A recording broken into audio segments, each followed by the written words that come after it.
inspiration from that, and then I did a session internally within our PM group. Okay. In fact, Gautam was kind enough to even clear some of my doubts before the presentation. Oh, that's nice.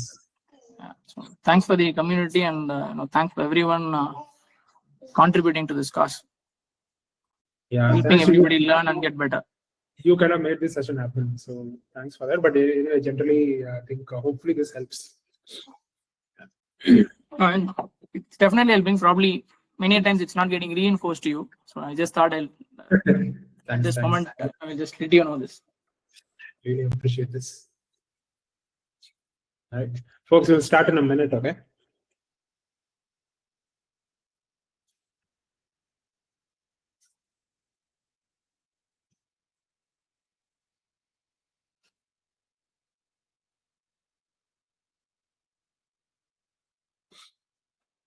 All right, okay, let's get started. Let people join, but we'll start right now. So, folks, thanks a lot for joining today. I see most of the familiar faces here, but in case you are new, this is Applied AI Club. It is run by Praveen and I. So Praveen is traveling right now, so he's not joined the call. So we started this club about, this is November, right? About 9 months ago, and started as a way of us, learning from and teaching some of our friends about this new concept called AI. And over a period of time, and it has taken its own shape, right? So essentially, what we do here is we do a few things. Number one is we do these weekly sessions every Saturday.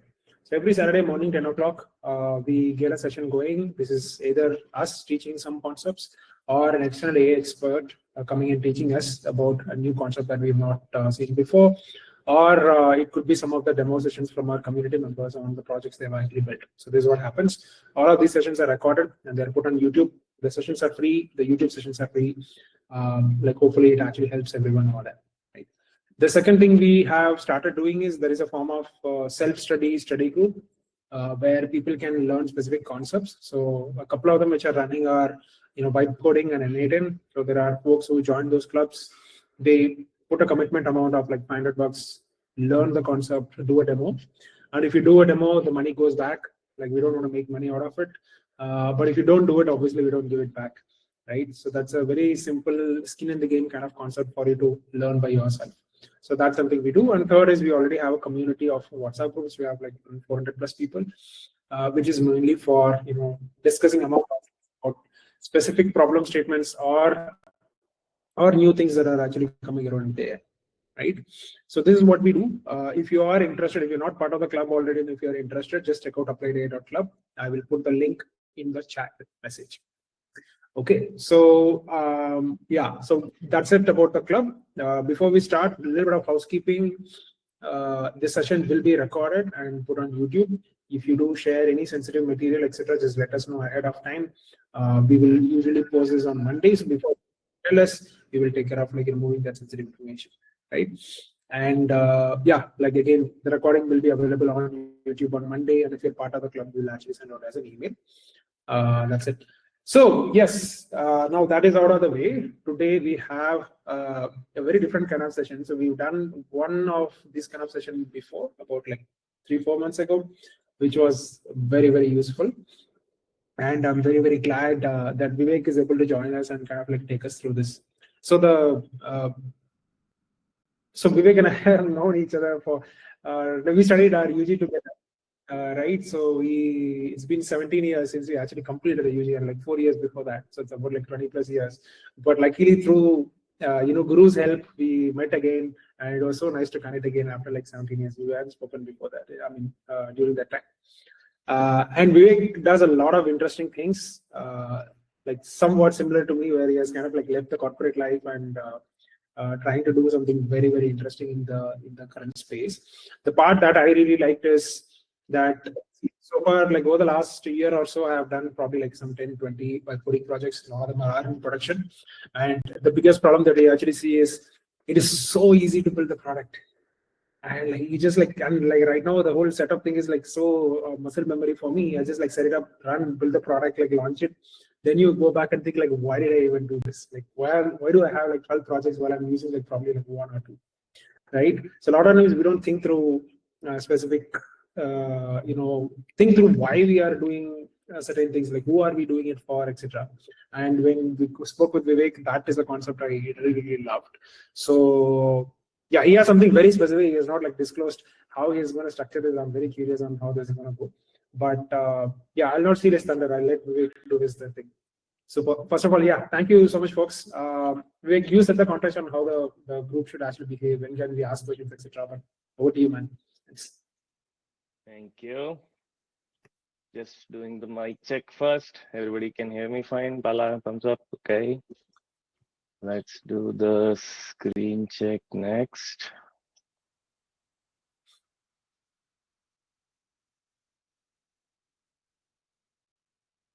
Do you guys see something that says something?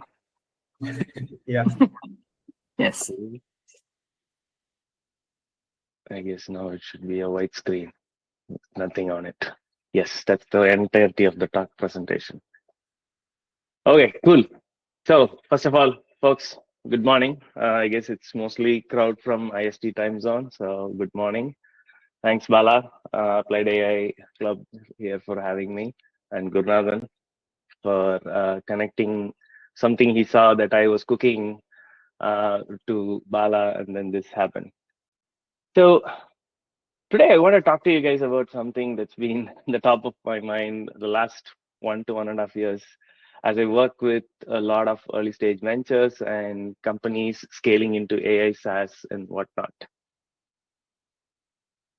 So quick question before we start here, and you guys can put it in the chat or just do a thumbs up emoji, whatnot, right? Like how many of you have been asked, let's say this last 12 months, to ship faster, iterate faster, get to market faster, right? Like how many of you are dealing with that? Like just wondering, like, yeah, a lot of thumbs up coming up. Me too, right? Honestly, look at this. Like this is just some of the tools I use in my workflow. And with all these things, we can move faster, right? Like finally, after so many years, we can move faster. So this is now becoming a common theme of sorts, right?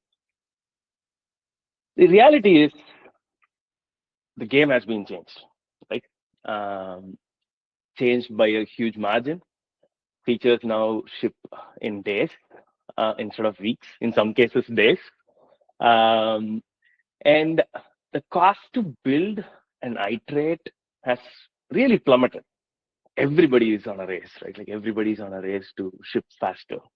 And it's totally understandable, right? Like we were waiting in a way, many of the companies, many of us have been waiting for this to happen, where you can move faster, right? It's always been a theme that most of us would have heard in the corporate zone, at least. How do we move faster? How do we build faster, right? When you can iterate cheaply, everybody rushes to build. But there is a dangerous illusion here that time to market is the best path and speed is the competitive advantage. Especially in this day and age, the temptation is to skip a lot of things and just go ahead and build.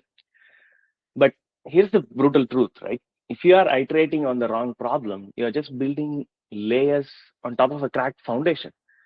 You cannot iterate your way out of a wrong problem. And what I want to talk to you guys about today is to show and talk a couple of my stories in practice and talk to you guys about what is the advantage going forward, or what could be an advantage going forward.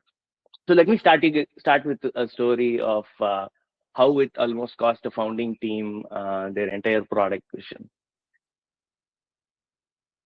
So a founding team recently came to me with a venture. These weren't amateurs with a half-baked idea. These were people with great credentials, and they were prepared. They had a solid pitch deck, business analysis thoroughly done, go-to-market strategy mapped out, and everything was already worked out with this team. And everything pointed to what they have worked out, the gap that they have found, the customer problem fit they have found. It was all pointing to an app that connects artists to super fans, like the comic book nerds, the music aficionados, the movie buffs, the sports fanatics. An app curated for this niche segment to connect with their artists, to connect with events and whatnot. And they have jotted it all out, right? Like they have figured it all out. And honestly, part of me also wanted to start building. They had a big name artist, big name agent, a McKinsey strategist, figuring out a lot of stuff. Who was I to question all their analysis, right? They wanted me to work on the product and design strategy. And with all the tools, or some of the tools in one of my slides there, I could have had designs by Friday when we talked on a Tuesday, right? But something told me to do what gets increasingly skipped these days, right? To go deeper, find what's not mentioned in all this, find some of the hidden stuff. And to be honest, here is where AI actually helped, not in the way most people think though. So I did something that slowed us down by roughly 2 weeks, additional discovery, right? So I went ahead, did my own market research to understand the landscape, not just ticketing apps. What else are superfans using? Superfans being a very niche segment. I did my own competitive analysis to find who are the guys doing these events? What are the gaps? What are the existing platforms? Where do they fail them or help them? I talked to actual superfans. Of course, being a UX professional, that's bread and butter. So I did qualitative interviews, not just would you use this, what are you looking for, but walking me through their last concert experience, last NBA Game 7 experience, etc., etc. And what did they do before, during, after? As I think some of you would have realized, I'm talking predominantly about this venture in the US market here. And got into the details and nitty-gritties of touchpoint maps. Where do they spend time? Where do they get frustrated, etc., etc. And just to note, this kind of stuff used to be the kind of work you need a big consultancy or a big budget. Now it's a few days sometimes with the right AI workflows and the right tools where you can expedite your whole process of digging into this kind of stuff. But here's where product thinking muscle matters, and I'll come and talk about what I mean by this product thinking muscle, right? So a lot of patterns emerged that weren't in the original brief from the founding team, right? Like me going and doing this additional discovery and product thinking. Bala, is everything good? I got that somebody was talking. No, it's just me. Okay. This emerged a lot of things that weren't present in the founding team's brief, right? Like I figured out how event planning works. How do they plan with other superfans? How do they coordinate in Reddit groups and group chats? Found gaps related to local groups, meetups, which was scarce in the superfan world, apparently. It showed me what content matters to these guys, what really matters to super fans as the user for this whole thing, and how do they connect with other fans, how do they maintain relationships with post events. So all these qualitative and quantitative information came out, of course, through my discovery. And in totality, the founding team, with all the work that they have done, as well as my own discovery with AI tools and with qualitative interviews, everything, we're accurately reflecting what exists today and what's pressing in their journey. But here's what it couldn't tell me: what we should actually build, right?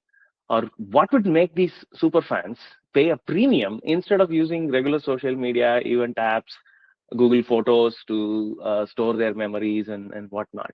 So it wasn't still telling me that.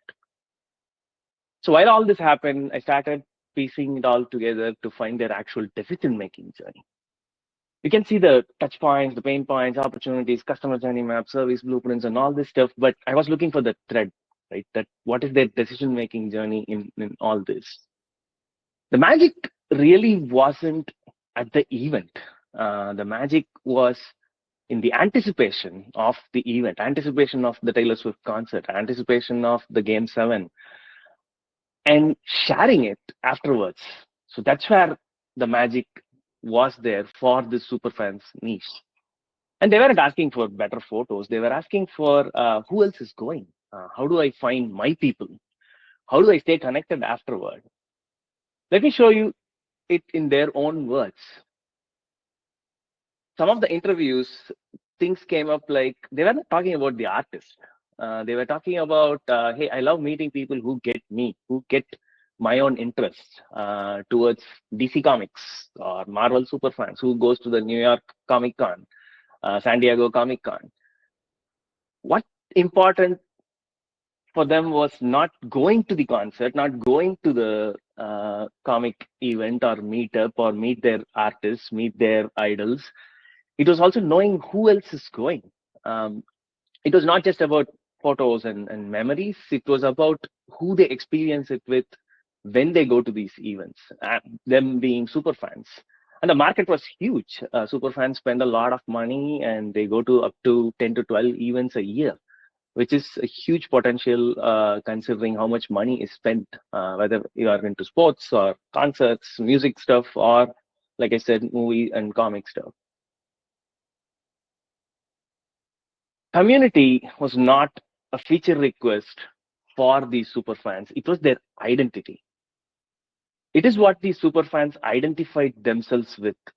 The thing that drove every decision about which events they attend, how much they spend in an event, who do they go with, what is the next event they go to.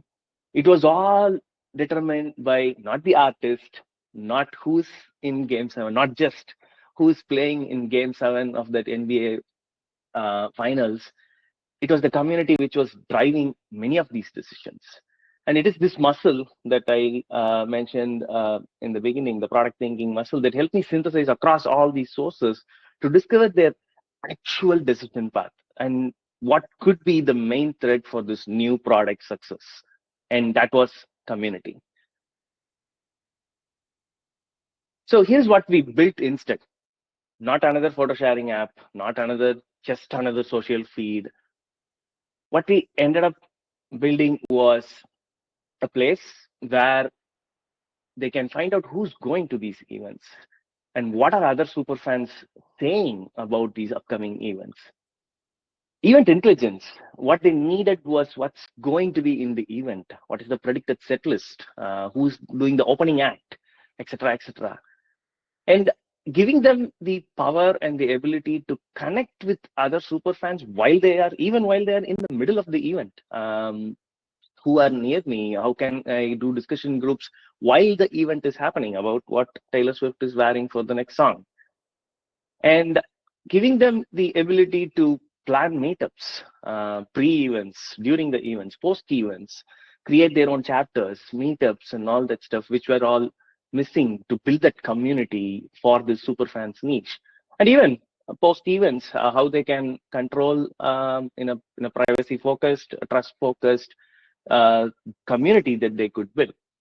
Of course, all of this built on top of a unique place for artists and super fans to connect, of course, with the social feed, with the ability to figure out virtual meets and greets with artists, etc., etc. All of this was part of the package. So if I go back to where this whole thing started, let's talk about what was the impact of spending time on discovery, doing the product thinking here. So the product vision got completely redirected from what was supposed to be a content platform, a photo storage content platform, to a community platform. The investment thesis for the founding team ended up getting validated differently. The retention model was figured out in a way. The thread for product success that I talked about, what could be the lifetime value for this user base, completely changed. And the time to get to this insight was slowing down. Immediate progress took roughly around 2 weeks, like I said. But what we didn't build was just another photo sharing app. that would have solved the wrong problem.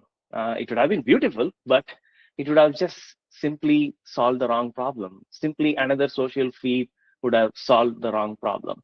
And here's what I want to bring to this crew of operators and builders.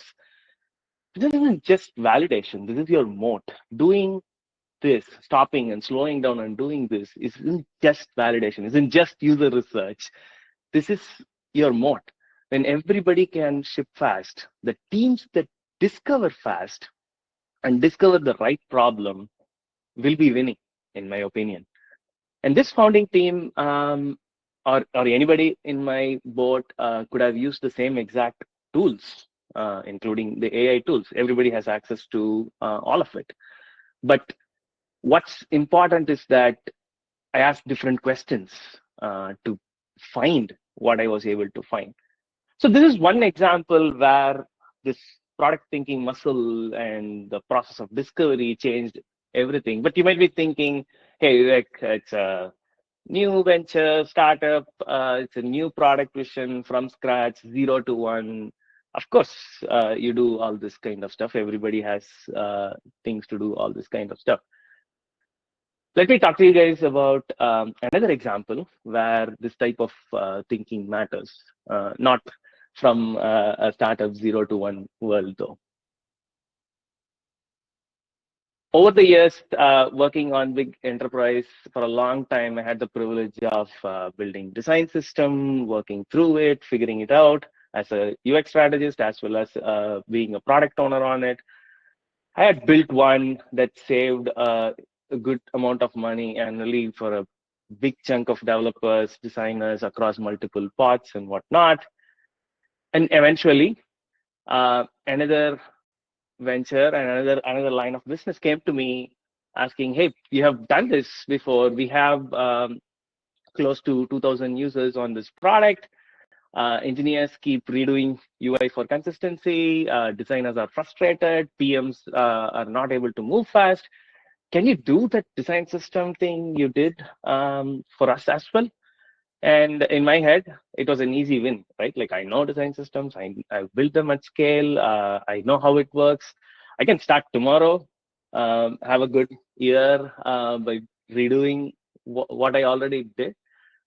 But I stopped and asked for a moment, what problem does this problem reveal? Yeah, they said engineers keep redoing, PMs want to move fast, designers are frustrated. It was a product with decent revenue and users and whatnot. So instead of repeating what I did, I had to stop myself and ask, what problem does this problem really reveal? Like, so of course I started doing the typical things. I workshopped with their teams. I observed their designer dev handoffs. I audited their design files. I looked at their tech stack, architecture, front end, what's going on. And all doable with AI Assistant now, analyzing Figma files, parsing component libraries, mapping dependencies.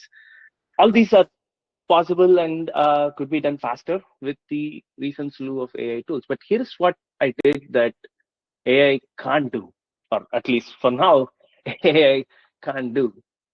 So I looked at their Jira boards, their their velocity charts, their past and current sprints. I'm not an expert in Jira or PMing stuff, but what pattern I observed was that the velocity was inconsistent. And when I dug into the ticket types and stuff, I saw a pattern. Most tickets were follow-ups to features that had just gone to production. Sprint after sprint, this was a pattern that was emerging, filled with tickets that said UI change, tickets that said enhancement, for the things that they have already built. The team couldn't ship new features faster because they were constantly fixing what they just shipped. So the Jira boards kind of showed me something that nobody was saying out loud. The true problems was that business stakeholders and PMs were passing poorly defined requirements to the pipeline. And designers weren't estimating, guesstimating, or documenting decisions. They design something, move to the next thing. And dev teams were apparently switching tech stacks from the top down because this was an internal team. Every time they were rebuilding components. And all of this showed up when I dug into something like the velocity charts, and then it created a thread for investigation. So most teams see this pattern and think we need better QA, we need design review, we need a design system. But and which is the reason why the executives came to me to build design system for this product, this line of business. But I saw it and asked, why is this pattern happening? So what initially came to me as an ask of design system was not really what the team needed. What they needed was just a system. They just needed better design ops, documentation practice, a little bit of discipline, a little bit of technical governance. A design system would have given them components, but it wouldn't have fixed the process that kept breaking those components. It wouldn't have fixed the root of the problem, where they needed the process and governance. So same tools that could be available. It's the same data in Jira, same information was all out there, but it was a different question that I stopped and asked, what problem does this problem reveal? So, and the team, instead of building a design system for 3-4 months, what I ended up doing was cleaning up their ops side of process, a little bit of product ops, a little bit of design ops side of the process. And that's all they needed. They didn't need a design system until they scaled to the next level. So for operators, for leaders, for decision makers, the point I want to make here is this is how you coach your teams. It's not just about can we do this faster? Can we get this done faster? It's about stopping and coaching the teams, coaching your people, coaching yourself to ask what pattern are we missing in any kind of problem, whether it's a new startup going from 0 to 1 or something in a huge enterprise engine. So here's what I want to leave this conversation with, we leave you guys with, right? So there are two things that have changed dramatically in the last year. AI democratized the execution of everything, let alone design, discovery, product, which is my area of focus, my forte. But AI didn't democratize the thinking. So let me show you what I mean by this, right? So if we take an example, AI can do some amazing stuff, right? Like the stuff that I mentioned takes consultancies and 5-figure budgets and all that stuff. It can synthesize interviews and insights in minutes. It can cluster, create affinity diagrams to whatever kind of stuff you can think. It can create roadmaps, user journey maps, and all that stuff. It can find patterns distilling through customer data, qualitative and quantitative sometimes. It can do all that stuff. But here is what I would say you must do. You, the product thinker, you, the builder, doesn't matter your role. If AI can synthesize those interviews, you are the one still thinking through and deciding what are the quotes that reveal the unspoken needs. What are the customer quotes in those interviews, let's say, reveal what is not said. Yeah, it can cluster themes by distilling stuff, but you are the one who's going to sit and ask, what problem does this problem reveal? Go to that next level, kind of the 5Y diagram, if somebody has used that. Yes, it can generate journey maps and roadmaps and whatever you want, but it's us, it's you who need to recognize if that journey is right or wrong for the business model that you operate in. It can find the patterns, no doubt. AI and the different tools can do that. But you are the one who need to question why that pattern exists or why that pattern is even important. AI can execute discovery. That's the reality. But it's us, it's you who do the critical thinking. That's the muscle I'm talking about. And for operators building products, for product managers, builders, engineers here, designers probably on the call, let me show you what I mean in a workflow sense. Sometimes people ask me, like, what's your prompt? What do you use to do discovery? What's your prompt? Give me your prompt. But that's the wrong question.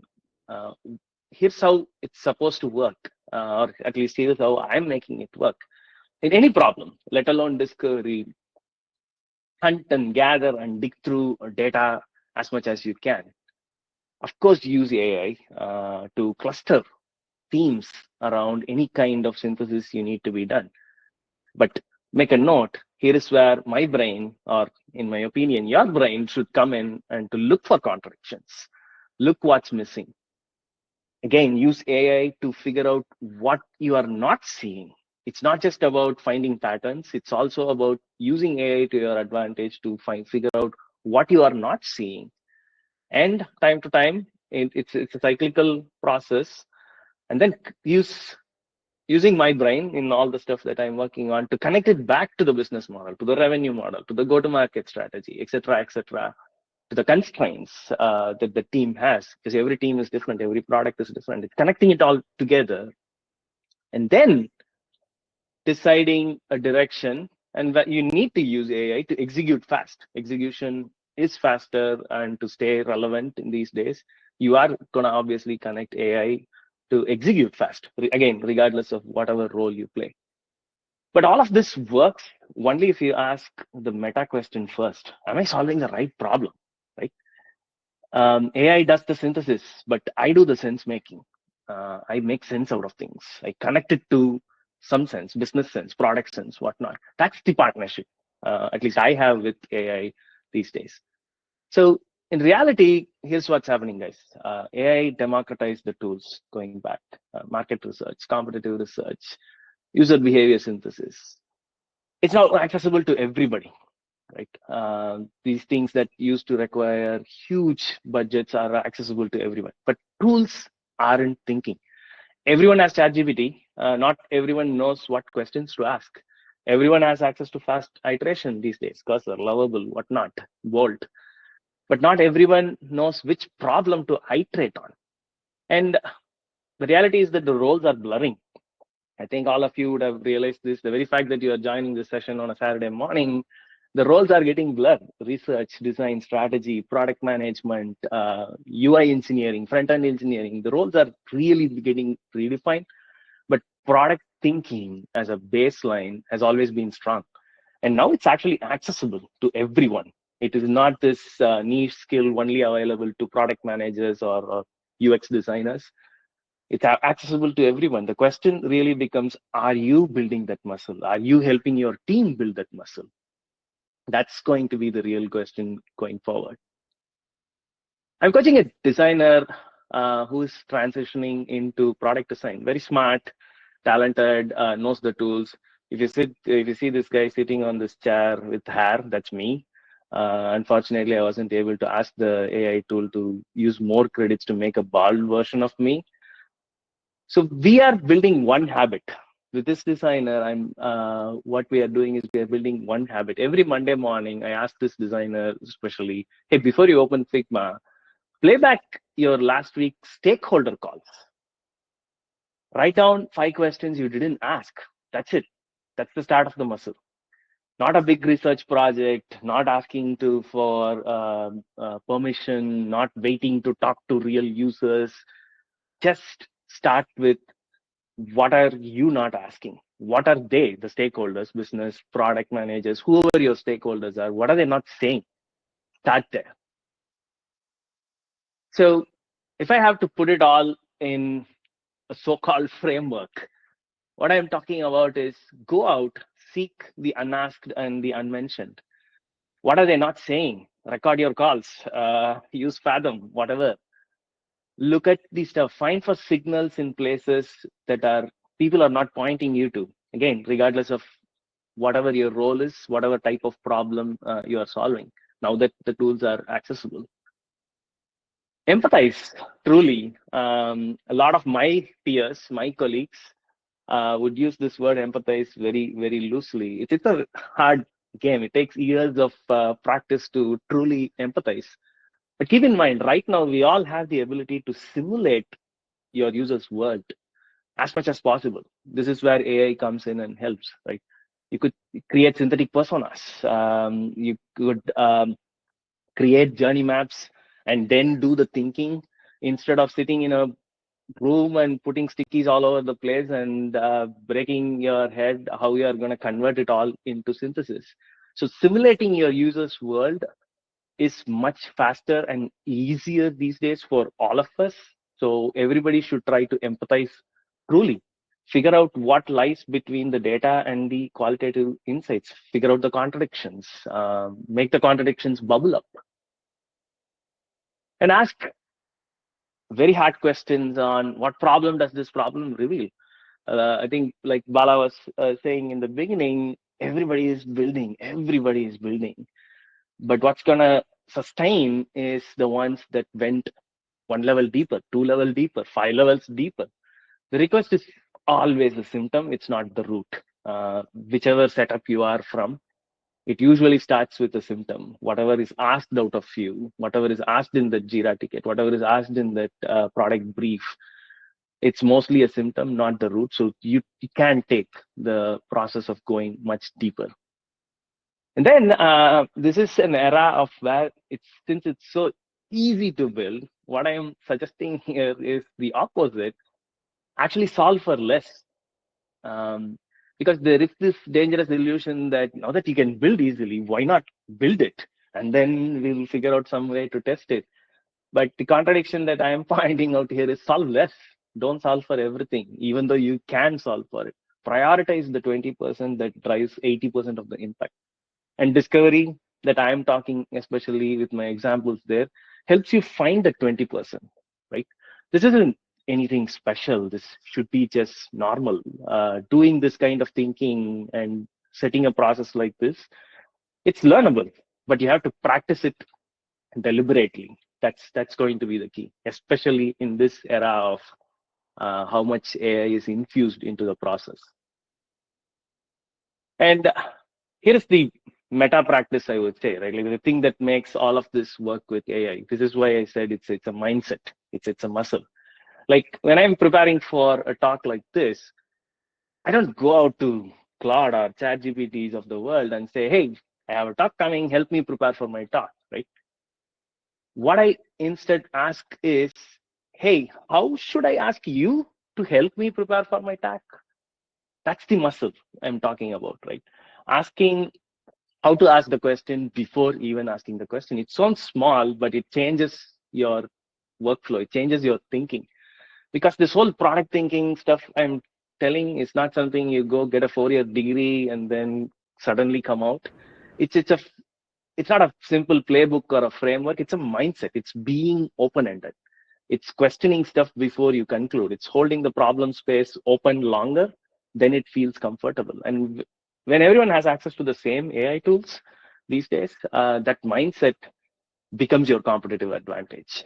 That is going to be the moat going forward. That open-ended thinking, that moment you stop and dig deep. So here's where I think you have your leverage, not in building faster, not just in building faster, since everyone can do that now. Not just in better design tools, use Miro, use Cursor, use this, use that. Not just in prompts, not just getting the best prompts all out there and then storing it, sharing it, and copying it. Your leverage is going to be on the first diamond of the second diamond, so to speak, right? Like discovering and defining the right problems. Your advantage is going to be about knowing that you are building the right thing for the right people, solving the right problem. I believe that's where the moat is, or where it's going to be a huge differentiator. And you can start building that muscle tomorrow. So let me leave you guys with a Monday morning challenge. Make discovery, make product thinking in turn a daily practice for you or for your team, not just a special occasion, not just a special project. Listen to one recorded call. If you don't have a customer call, a stakeholder call, just one. Write down 5 questions you didn't ask or didn't think at that moment. What did you assume? What did you skip? What felt uncomfortable to probe? Find those things. And then use AI to say, hey, what problem might we be missing? What could I have asked? Push me for critical thinking. That's a prompt I always use with AI when I have stuff recorded. Like, where push me for critical thinking. Let the AI challenge you, and then share it. Share it with your team, with your pod, with your peers, whatnot. Make this practice more visible. That's it. One call, 5 questions, 1 week. Start building that muscle, because when everybody can execute fast, the team that asks better questions wins. They are going to stand out. So thank you for hearing me out. I'm Vivek. I grew up in India, became an engineer, built my UX career in the US predominantly, and then moved to Sweden last year. And I'm now an independent product and UX strategy consultant working with venture SaaS companies and scale-ups, which are trying to go from 1 to 100 or 100 to 1,000 in some cases. You can find me on LinkedIn, where I'm an introvert, or you can simply talk to me virtually by booking a time where I am an extrovert. So appreciate the time, guys. Hey, awesome. Hey, Vivek, so I have a few questions. Do you have Yes, 5 minutes? please. Yes. So one is regarding the first part, right? So where you spoke about the importance of doing user research or talking to users. A lot of places where people find it hard is getting the time from the user, sitting in front of the user. It's not like anybody doesn't want, people don't want to do it. Yeah, like sometimes we do feel lazy. But if we do have that interest, what are some good practices that you have observed as a designer in getting in front of the user? So the act of creating a persona has been tricky even for the best researchers in the world, right? But the interesting fact right now is that, let's say if you are building something for a B2C kind of a environment, retail kind of an environment, these days it's super easy to construct synthetic personas who you can talk to. If you are in an enterprise environment and if you are forced to use Microsoft Copilot, not ChatGPT, in your daily workflow, you can feed your internal data enough with Copilot within your walls using qualitative and quantitative data to create synthetic personas. That itself is a starting point to empathize with your customers. So it doesn't have to be waiting to get users, which is always hard, right? In any environment, talking to real users is hard. But here is the key thing. The main reason I have always seen why there is the resistance is the time it takes. It's not just about getting access to the user. What happens after that, right? Qualitative stuff is super hard. But right now you have the tools to, if you get 5 interviews in place, and people have this illusion, how many interviews should I do? 10, 20, 30? No, it's a qualitative stuff. There is no number to it. You wait until patterns emerge. But how do you convert those patterns? How do you synthesize it? That's where the game has changed, Bala. So the more people do it, whether you're a product person or a UX person or anybody for that matter, the more you do that, everybody will start seeing the value much faster than before. Interesting. Makes sense. Yeah, Apurva, go on. Yeah. Hi, Vivek. Awesome presentation here. Actually, loved your line, people come with symptoms, not the root cause. Thanks. Just had a follow-up question here. Yeah, I mean, it is easy to find out that they come with symptoms, but it's pretty difficult to, make them realize that this is a symptom. Can you give us that space, right? To dig deeper into the time to dig deeper into the problem space and get to the root cause. How do we, can you shed some light? How can we handle these situations, or what is the best practice we can follow there? So let me make sure I understand your question right. So you're talking about going to, do you mind asking me your role, Apurva? Yeah, I'm working as a senior product manager. Gotcha. So I'm guessing you're talking about the typical problem of how do I go tell my stakeholder or my chain of command, I need that extra 1 week to go and do it, right? Correct. Yeah. Because as you rightly put another point, right, with the pressure of shipping faster, people feel even discovery has to become faster with the tools, and your velocity has to increase across the chart, right? Yeah. And most of the stakeholders come with symptoms or with solutions. Yes.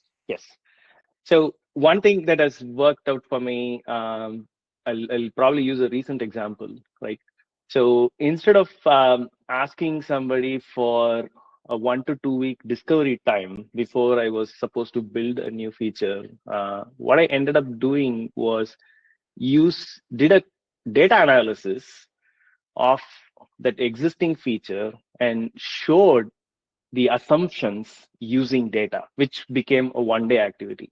So for example, see, the reason why you are asking for discovery is there are assumptions made either by you yourself as the product person or the designer, or by your business stakeholders. The point is to bubble up that assumption, surface it, and show it. So for example, I was recently asked to build something, a small feature within the product, but the prior features, data analysis, what's the usage, how the users are using it as much as possible through a Datadog or whatever you are having for data capture.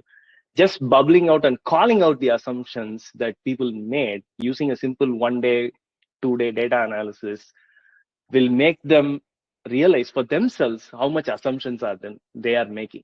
And then questions start to bubble in, right? Like, okay, if this is not right, if that assumption was not right, how do we figure out what is the true need?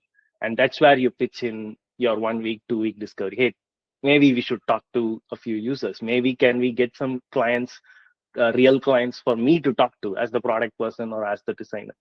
So what I would recommend usually is don't pitch in the 1 to 2 week thing, which is perfect and ideal. Try to find, I think I was told this term, right? Like a product for sale, a product for revenue, right? So you have a $50 playbook that you can sell where people can enter, and then you sell a $5,000 product, right?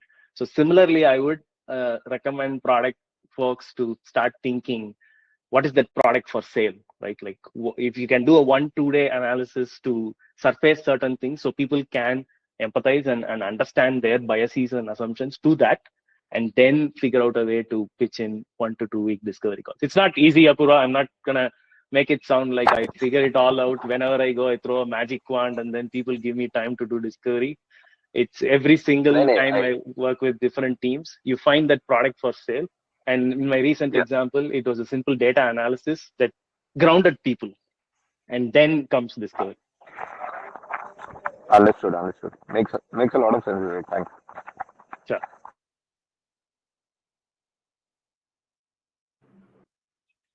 Folks, any other question?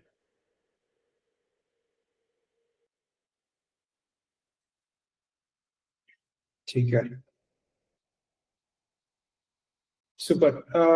If there is nothing else, then we can close. Vivek, thanks a lot for the session. This was actually brilliant, a much needed refresher compared to our usual sessions. At least the takeaway for me is the framework that you actually used in terms of, and the Monday morning practice, of course. I'm going to incorporate both of those.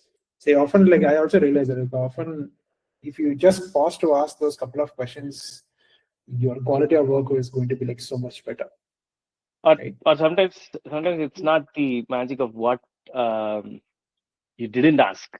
It's just going back to a call recording, hearing yourself sometimes, and then that makes you better. Or as I tell people this, right? Like sometimes you train your mind to ask open-ended questions instead of a closed-ended question you asked.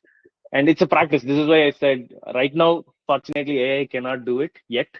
So humans have to do it themselves. But anybody who's building stuff, even the very fact of switching from closed-ended to open-ended changes the game. It could be the same question, but an open-ended question changes the game. So that's a deliberate practice every Monday. Yeah. Awesome. Cool. Super. Thanks a lot for spending your Saturday early morning with us. Right, I'm sure it's like super early over there. And folks, thanks a lot for joining us on Saturday morning. We will, if you have missed some part or you want to go back and listen to it, we'll post the recording on Monday. And if you'd like to be part of future sessions, check out applied.club. So there is a form over there, you fill it, and we'll add it to the club. Okay. Awesome. Cool. Thanks, everyone. Have a good weekend. Thanks. Bye. Bye. Thank you.